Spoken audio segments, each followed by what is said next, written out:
గట్టిగా చేస్తాం అనే నమ్మకం మాకు కలిగింది. మేము ఎంత కష్టం వచ్చినా ఓర్చుకుంటాం అంటే ఆయన నచ్చి మాకు టికెట్ ఇచ్చారండి. ఇచ్చిన ఇదే తరువుగా మాకు ఇచ్చింది అక్టోబర్లో ఇచ్చారు. అక్టోబర్ 10వ తారీఖు అరేంజ్లు ఇచ్చారు. అప్పుడు మాకు 6 నెలల సమయం ఉంది. ఆ మొదటి రోజు నుంచి కూడా రేపే ఎలక్షన్ అన్నట్టుగా మేము పనిచేసాం. నేను జనరల్ గా మంచి స్పీచ్లు ఇస్తూ నార్మల్ వేదికల మీద కాకుండా అదనంగా కాపుల ఇళ్ళకి వెళ్ళటం, గ్రామాలకు వెళ్ళటం. అనేక గ్రామాల్లో కాపులు మెజారిటీ ఉన్నారండి. అక్కడ చూసినట్లయితే ఆయనవరం ఉంది, అక్కడ వనవంత్రి తాళ్ళూరు ఉంది, వెంకపురం ఉన్నారు, పేరుచెర్ల ఉన్నారు. వీళ్ళందరూ కూడా విడిగా మీటింగ్ పెట్టేవారు. నైట్ లో 1 గంట నుంచి 3 గంటల మధ్యలో మీటింగ్ పెట్టేవాళ్ళం. పెట్టి తద్వారా నా యొక్క బ్యాక్గ్రౌండ్ ఏంటి, నేను పెసర్లంక గ్రామస్తున్నండి, గుంటూరు జిల్లా. అది వేమూరు కాన్స్టిట్యున్సీ ఎస్సీలకు వచ్చింది. నేను కూడా పోటీ చేద్దామని అడిగినప్పుడు అది ఎస్సీ కాన్స్టిట్యున్సీ అయిపోయింది. దాని పక్కన ఉంది తెనాలి కాన్స్టిట్యున్సీ. టీడీపీలో అక్కడ ఆలపాటి రాజా గారు ఉన్నారు. ఏ విధంగా నాకు అక్కడ అవకాశం రాలేదు. సరే రాని పక్షంలో మేము భార్యకు వచ్చినా పర్లేదు, ఎవరికైనా ఈ కుటుంబానికి ఒకటే టికెట్ ఇస్తారు కదా ఉద్దేశంలో మేము ముందుకెళ్ళాం. మేము ఆ ప్రచారం చేస్తున్నప్పుడు కూడా చాలా టగ్ ఆఫ్ వార్ ఉందండి. అది ఒక రోజు వాళ్ళు గెలుస్తారని వస్తుంది, ఒకరోజు మేము గెలుస్తామని వస్తుంది. ఎలక్షన్ అయిపోయిన తర్వాత అనేక సర్వేలు వస్తాయి, ఎగ్జిట్ పోల్స్ వస్తాయి.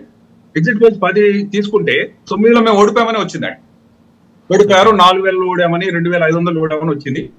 సరే జరిగేదో జరగబోతుంది, ఇంకా దానికి మనం బాధపడేది లేదని చెప్పి మేము వెయిట్ చేస్తున్నాం. మా పార్టీకి చెందిన వాళ్ళు కూడా చెప్పారండి. అక్కడ ఉన్నటువంటి ఎంపీకి అభ్యర్థి కూడా మీరు ఓడిపోతున్నారు కానీ ఎంపీ గెలవబోతారని చెప్పారు మాకు.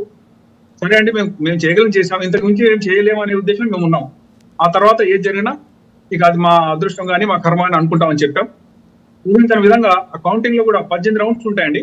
14 రౌండ్ల వరకు కూడా మేము ఒక 4500 మైనస్ లో ఉన్నాం.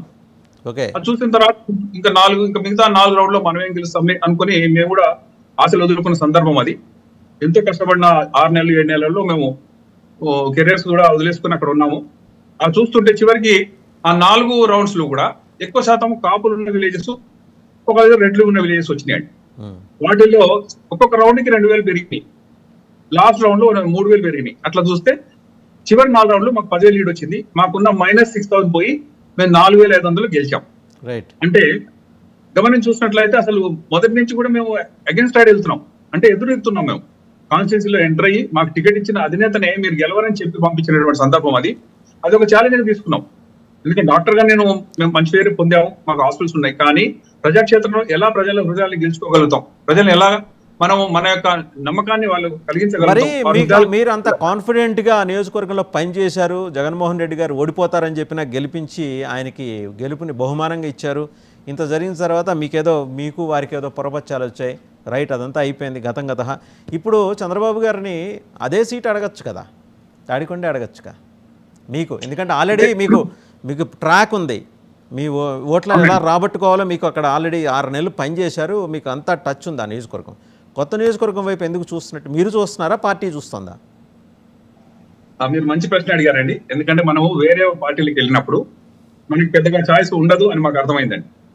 ఎందుకంటే తెలుగుదేశం అనేది ఎప్పటి నుంచో ఉన్న పార్టీ. వైసీపీ అనేది 2012లో స్టార్ట్ అయింది. ఆ సమయంలో అక్కడ సమన్వయకర్త 3 సార్లు ఆయన పోటీ చేస్తున్నాడు, ఒకసారి గెలుచున్నాడు, 2 సార్లు ఓడున్నాడు. అక్కడే పనిచేసుకుంటున్నాడు తెనాలి శ్రవణ్ కుమార్ గారని. మనం పార్టీ మారగానే ఈ టికెట్ మాకు ఇవ్వండి అనేంత స్వాతంత్రం కానీ మనస్తత్వం కానీ మాకు లేదు. మేము మీ పార్టీకి పనిచేస్తామని చెప్పాము తప్పితే ఒక హామీ తీసుకొని ఈ టికెట్ ఇస్తేనే వస్తాము అని మేము చెప్పే సాహసం చేయలేదు, చెప్పే ఉద్దేశం కూడా మాకు లేదు. మాకు అన్యాయం జరిగింది వైసీపీ ద్వారా. జగనన్న మమ్మల్ని ఎంతో కష్టపడి గెలిపించిన ఆ సీట్ లో మమ్మల్ని అవమానపరిచాడు. ఎమ్మెల్యేగా ఉండగానే 1.5 years ముందే ఆయన అదనపు సమన్వయకర్తలు వేశాడు. వేసిన వాళ్ళని పోని ఉంచాడా అంటే మొదటి సమన్వయకర్త మాణిక్యవర ప్రసాద్ గారిని వారం రోజుల్లో తీసేశారు.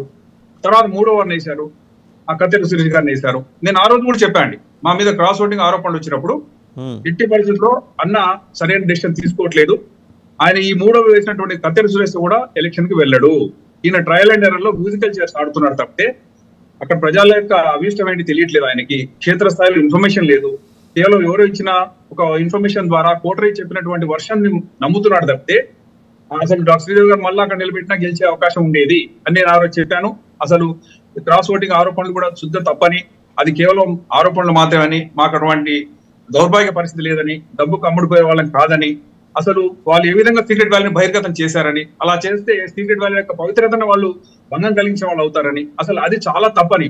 ఆ కాన్స్టిట్యూషన్ లో డాక్టర్ బిఆర్ అంబేద్కర్ రాసిన ఆ రాజ్యాంగాన్ని వారు అపహాస్యం చేశారు. అసలు సీక్రెట్ బ్యాలెట్ లో ఇలా వేసిందని చెప్పారంటేనే వాళ్ళు శిక్షార్లు అవుతారు అంటే మేము కాదండి. మేము కనుక డబ్బులు తీసుకున్నా, మేమేమైనా అమ్ముడు పోయినా సరే మొత్తం పోలీస్ కానీ ఇంటెలిజెన్స్ కానీ వారి దగ్గరే ఉంది. మా కారులో 10 లక్షలు ఉంటే కూడా పట్టుకునే ఛాన్స్ ఉంది. అలాంటి 10 కోట్లు అన్నారు, 15 కోట్లు అన్నారు, 20 కోట్లు అన్నారు. మేము